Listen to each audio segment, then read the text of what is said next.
Bismillahirrahmanirrahim. Assalamu alaikum students. Welcome to the official YouTube channel of Innovative Academy. Dear students, this is our lecture number 7. हम last lecture के अंदर unit number 3 why boys fail in college को discuss कर रहे थे, तो आइए अपनी बात को वहीं से कंटिन्यू करते हैं। लास्ट टाइम हम इस बात को डिस्कस कर रहे थे कि हमारे यहाँ पाकिस्तान में तो ऑब्वियसली जो पेरेंट्स हैं वो बच्चों को सपोर्ट करते हैं फाइनेंशियली, ठीक है, लेकिन बाहर की दुनिया में ये चीज़ एग्जिस्ट इतना ज़्यादा नहीं करती। वहीं से हमारी बात कंटिन्यू हो रही है। वो कहते हैं nevertheless many boys are cast entirely on their own sources for their college expenses. बहुत सारे पेरेंट्स ऐसा करते हैं बच्चों के साथ, and it is always to the detriment of their health और the value of their education और बोथ। अब जो कॉलेज हैं, जो यूनिवर्सिटी की लाइफ स्टडी लाइफ होती है, वो बहुत ज़्यादा टफ होती है। आपको एक बैचलर्स की डिग्री मिलनी होती है जो कि एक प्रोफेशनल डिग्री है। आपको पूरी लाइफ आपका कैरियर ही उसने सेट करना है। तो बच्चा बजाय कि उसके ऊपर कॉन्सेंट्रेट करे, वो एक तो मेंटली प्रेशर ले लेता है, फिजिकली भी उसकी हेल्थ ख़राब होने लग जाती है, ठीक है, और उसकी एजुकेशन तो हर तरह से ही वो डिस्टर्ब हो जाता है। Any boy can earn a part of his expenses without hurting himself, and in my experiences, many boys are willing to earn more than their share in order to save the burden of their parents. वो कहता है ऐसा नहीं है कि लड़के earn नहीं कर सकते, obviously they are trying to earn और वो किसी हद तक कर भी लेते हैं, but to see the boys whether doesn't take jobs lasting from 6 o'clock in the evening till 2 in the morning 6 days in the week, to see boys undergoing transfusion of blood to get money for their food and books is a heart trending spectacled.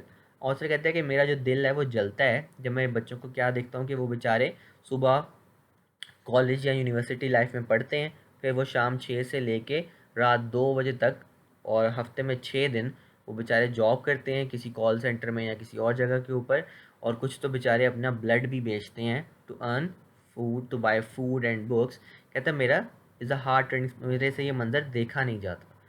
Many of our boys of finest character and excellent ability are doing just this kind of thing, and inevitably का मतलब होता है ऐसी चीज़ जो कि होकर ही रहेगी, is an important reason for apparent failure। और वो कहता है कि इस वजह से अक्सर जो बच्चे हैं वो फेल भी हो जाते हैं। Most colleges do all they can with scholarship funds to elevate this situation.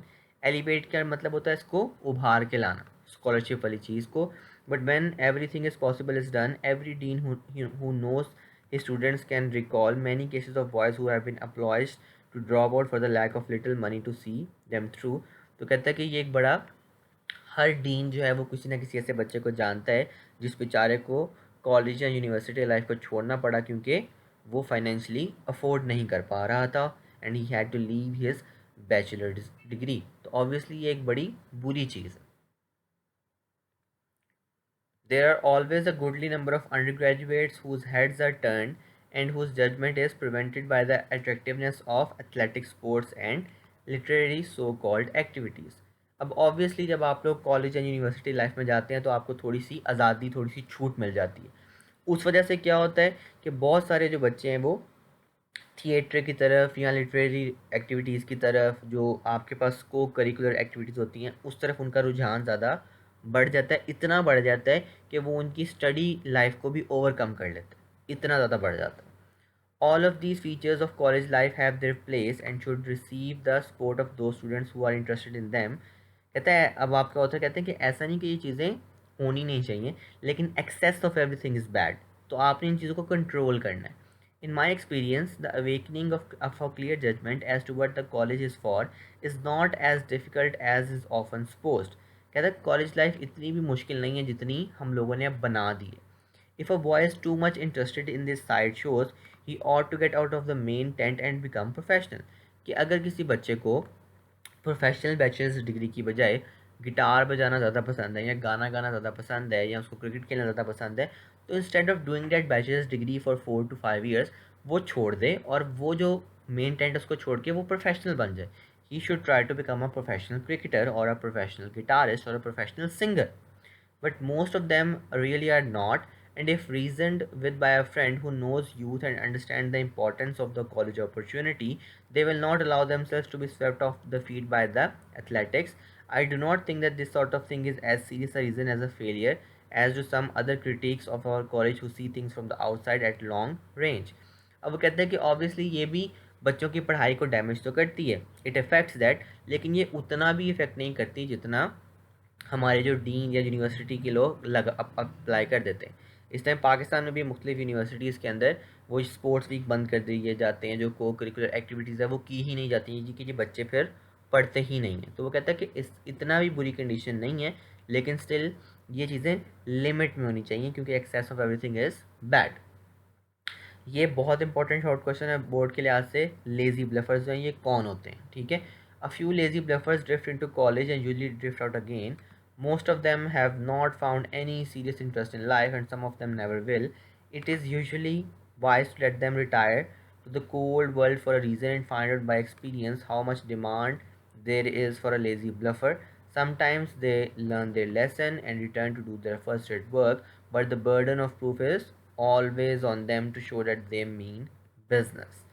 कहते हैं लेजी ब्लफर्स कौन होते हैं, जो कि जिनकी नींद कभी पूरी नहीं होती, ठीक है। वो हमेशा लेजी ही रहते हैं लाइफ में, कभी भी कोई चीज़ टाइम पे नहीं कर पाते। उनको लाइफ में कोई इंटरेस्ट नहीं होता, अपना फ्यूचर बनाने का उनको कोई शौक़ नहीं होता।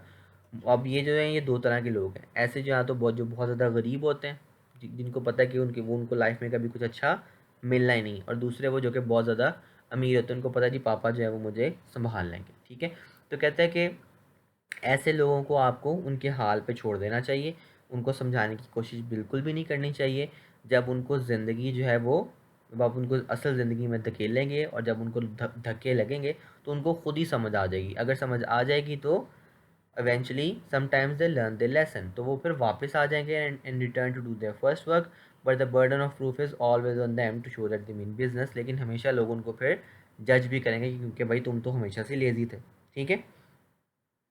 On the whole, last paragraph है हमारा ये, the problem that the college dean faces calls for about the same diagnostic abilities as the physicians. तो कहता है कि अब हमारे जो कॉलेजेस के डीन है उनको भी किसी डॉक्टर की तरह बच्चों को, अपने स्टूडेंट्स को समझना पड़ता है और ये देखना पड़ता है कि एक्चुअली में वो क्यों फेल हो रहे हैं, why our boys are failing in the college, ठीक है। तो एक डॉक्टर की तरह उनको इन चीज़ों को जज करना पड़ता है। He is helping the young man under him to see life steadily and see it whole. तो वो उनको ज़िंदगी का असल चेहरा दिखाना चाहते हैं। If he can save boys from failure through foolishness, sickness and sin, he is doing part of his job. अगर एक कॉलेज का डीन बच्चों को बेवकूफ़ी से, बीमारी से या गुनाह से बचाते हुए उनको इवेंचुअली सक्सेस की तरफ ला रहा है, तो that dean is doing part of his job. तो वो डीन अपना काम जो है वो 100% अच्छे तरीके से परफॉर्म कर रहा है। स्टूडेंट्स, यहाँ पे अब हमारा लेक्चर जो है वो वाइंड अप हो जाता है। Why boys fail in college, ये बात अब यहाँ पे ख़त्म हो जाती है, हमारा चैप्टर जो है वो ख़त्म हो गया है। If you have any Curie in this chapter, ठीक है, तो आप मुझे नीचे कमेंट्स में बता दीजिएगा, मैं आपको गाइडलाइंस प्रोवाइड कर दूँगा। Thank you so much for joining me in this lecture. I hope to see you guys in the next video, जिसके अंदर हम आपका जो नेक्स्ट चैप्टर है एंड ऑफ टर्म उसको डिस्कस करेंगे। Thank you so much. Next video तक अपना ख्याल रखिएगा। अल्लाह हाफ़िज़।